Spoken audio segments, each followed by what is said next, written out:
దర్శి పట్టణంలో 1992 నుండి నాణ్యత మరియు నమ్మకంతో నడపబడుచున్న సంస్థ దేవతివారి Sri Saibaba jewellers and pawn brokers Kurichedu road Darsi Prakasam జిల్లా DVS hallmark jewellery 91.6 KDM మా ప్రత్యేకత. కుదువ వ్యాపారం కూడా కలదు. The best gold shop in Darsi town Sri Saibaba jewellers and pawn brokers Darsi.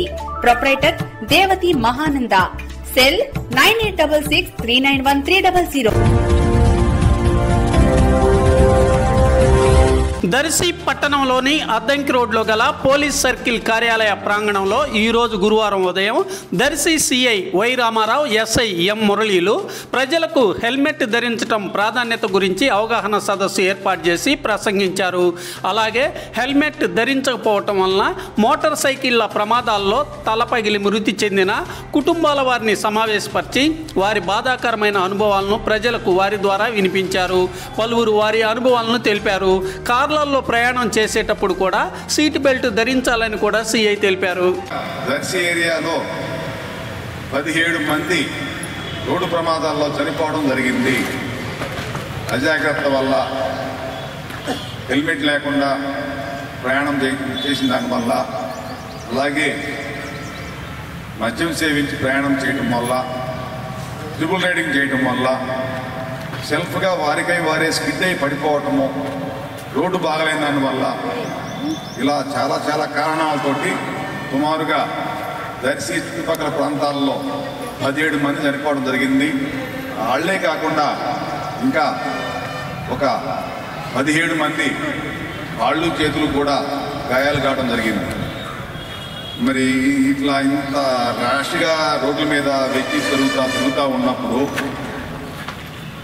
ఒక బైక్, చిన్న బైక్, ఆ బైక్ మీద ప్రయాణం చేసేటువంటి మనము, మాంసం ముద్దలాంటి మన శరీరము, ఆ బైక ఇనుముతోటి తయారు చేసిన బైక్, రోడ్డా రాయి రప్పతో ఉన్న రోడ్డు, దాని మీద నుంచి బైక్ మీద నుంచి స్కిడ్ అయి పడినా లేకపోతే ఎదురు ఎవరన్నా గుద్దినా కింద పడితే తల ఏమన్నా స్టీల్ బాడీ కాదు కదా, హెల్మెట్ లేకుండా కనుకుంటే తలకి కనుక తగిలితే మన బాడీలో ముఖ్యమైన భాగము తల భాగము, అటువంటి తల భాగానికి గాయమైతే ఆటోమేటిక్గా ప్రమాదం. మరి హెల్మెట్ పెట్టుకుంటే రీసెంట్గా మా హెడ్ కానిస్టేబుల్ ఒక ఆయన, నేను ఇక్కడికి వచ్చిన తర్వాత దర్శి నుంచి ముళ్ళమురుగు పోతూ ఉంటాడు, రోజు పోయి వస్తుంటాడు బండి మీద.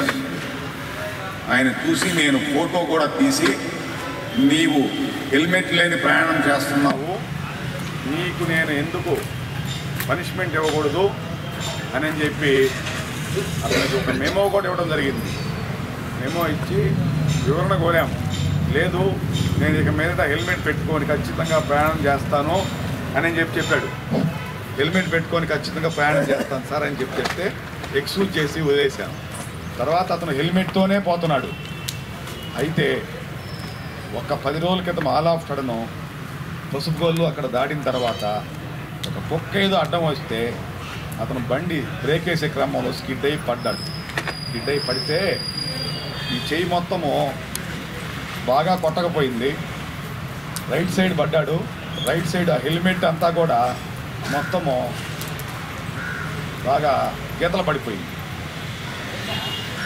ఆ హెల్మెట్ లేకపోయి ఉంటే ఏమైండే అతని పరిస్థితి.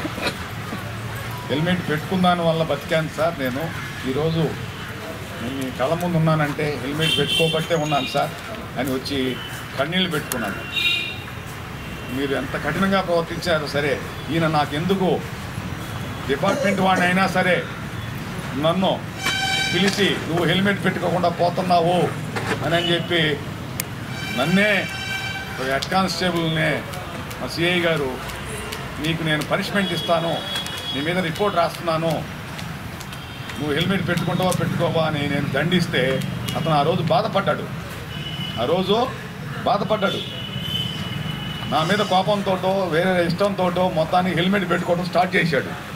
హెల్మెట్ పెట్టుకొని స్టార్ట్ చేసిన తర్వాత కూడా ఆల్ ఆఫ్ సడన్ ఒక 4 రోజులకి కుక్కేదో అడ్డం వచ్చి బ్రేక్ వేసే క్రమంలో స్కిడ్ అయి పడ్డాడు.